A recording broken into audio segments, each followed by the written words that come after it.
Samantala, nagbagsakan naman ang mga puna at poste ng kuryente. Yan ay sa Cebu. Ito'y dahil rin sa lakas ng hangin dala ng super bagyong Yolanda. Siksikan na rin po ang mga nagsilika sa mga evacuation center.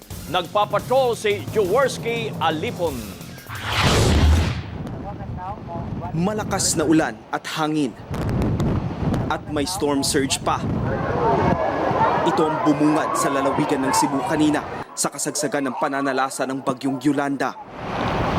Umapaw din ang ilog at nasa labas sa mga residenteng kahit basa ay minabuting lisanin ang mga binahang bahay. Natumba ang maraming puno at poste ng kuryente. Nabagsakan isang jeep sa Danau City. Buti na lang walang nasaktang pasahero. Gayon din ang kotseng ito. Maging ang crew cab ng news team nagtamo ng maliit na pinsala mula sa nahulog na bunga ng mahogani.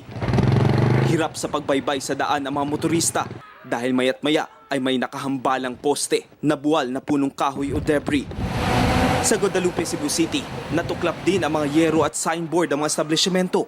Siksika naman sa mga evacuation center ang mga residente. Punguta mo po yan ng taon, sir. Sinira daw ng hangin ang bahay ni Lola Virginia.